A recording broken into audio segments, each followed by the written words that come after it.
नमो नमः।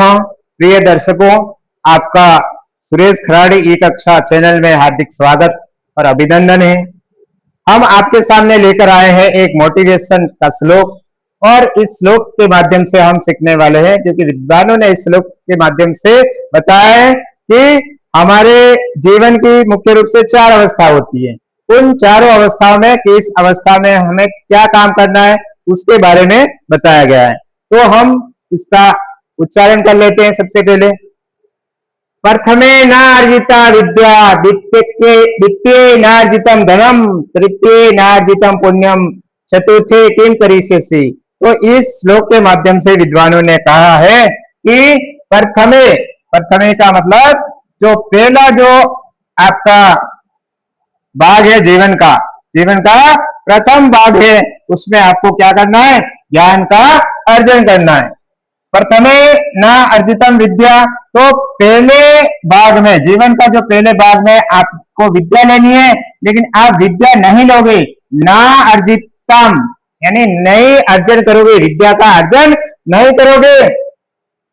द्वितीय के नार्जितम धनम, और द्वितीय जो अवस्था है, द्वितीय अवस्था कब की है? 25 से 50 वर्ष की। तो 25 से 50 वर्ष में हमारा क्या कार्य होता है? गृहस्थ आश्रम गिना जाता है इसको, और कर्तव्य पालन, घर की पूरी जिम्मेदारियां होती है वो हमारे ऊपर होती है। कौन से काल में?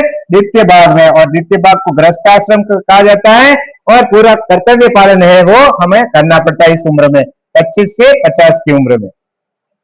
तो ये काम अपन द्वितीय अवस्था में नहीं करेंगे। तो श्लोक में कहा है द्वितीय के नार्जितम धनम, और दूसरी अवस्था में कर्तव्यों का पालन करते हुए धन का अर्जन करना है हमें, तो ये नहीं किया। तो तृतीय के नार्जितम पुण्यम, और तृतीय अवस्था में क्या?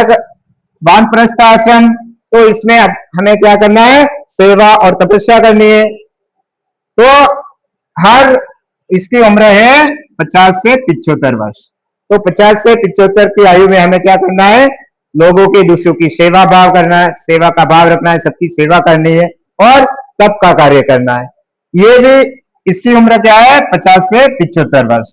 तो ये वानप्रस्थ आश्रम कहा जाता है। तो इसकी उम्र निश्चित है।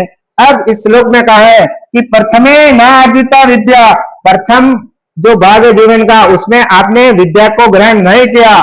द्वितीय के ना अर्जितम धनम, दूसरा जीवन का भाग है, उसमें आपने धन को ग्रहण नहीं किया, यानी धन को इकट्ठा नहीं किया, अर्जित नहीं किया। तृतीय के ना अर्जितम पुण्यम, और जीवन की तीसरी अवस्था है वानप्रस्थ आश्रम, उसमें आपने पुण्य का काम नहीं किया।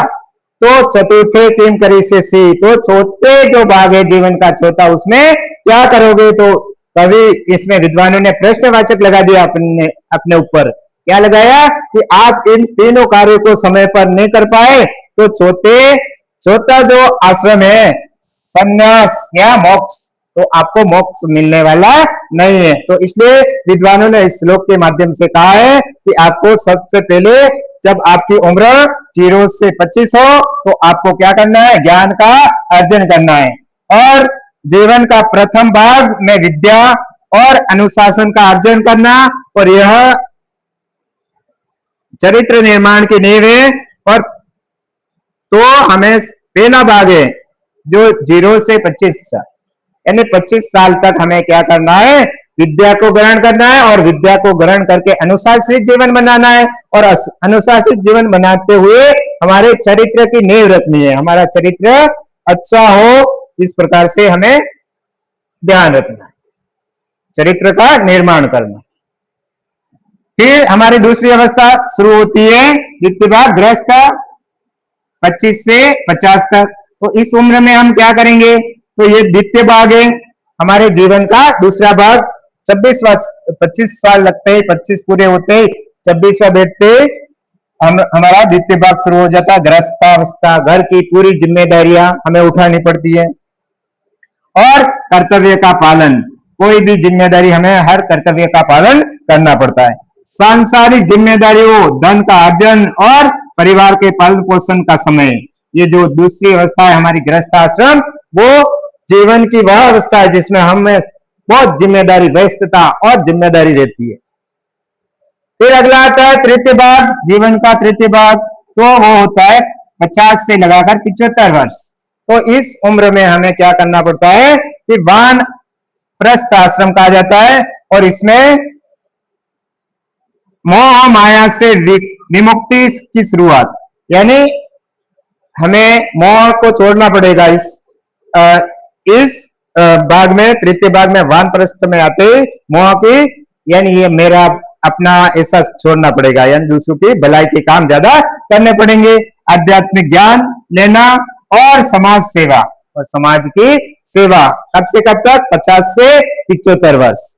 और फिर अंतिम जो चतुर्थ भाग आता है वो है मोक्ष की प्राप्ति के लिए तपस्या करना और इस प्रकार के कार्य। तो चतुर्थ भाग में मोक्ष की प्राप्ति और सांसारिक जीवन का पूर्ण त्याग और मोक्ष की ओर अग्रसर होना।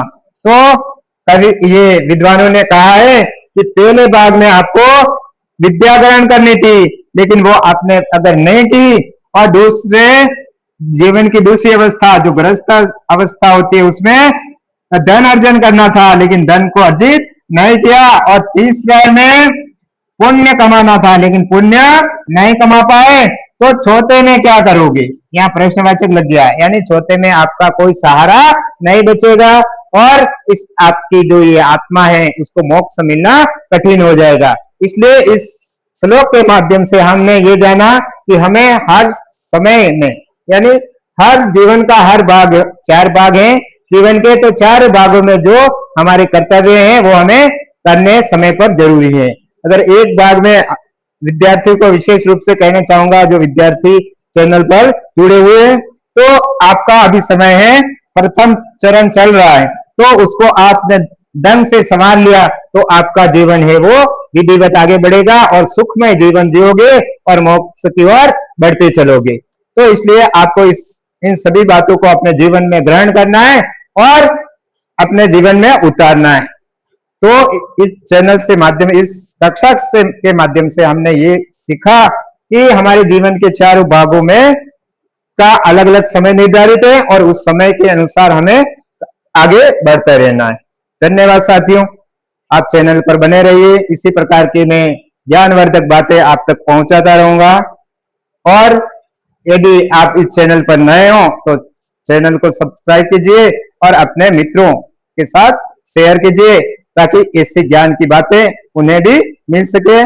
और अगर आपको ये बातें कुछ इस कक्षा से छोटे से 5-10 मिनट में कुछ सीखने को, नया सीखने को मिला, तो आप कमेंट करके मुझे बताइएगा, तो मुझे मेरा उत्साहवर्धन होगा। तो इसी प्रकार की कक्षाएं में आपके लिए 5-10 मिनट के छोटे छोटे कथाएं या कहानियों के माध्यम से ज्ञानवर्धक बातें, प्रेरणादायक बातें आपके सामने लेकर प्रस्तुत होता रहूंगा। धन्यवाद, फिर मिलेंगे।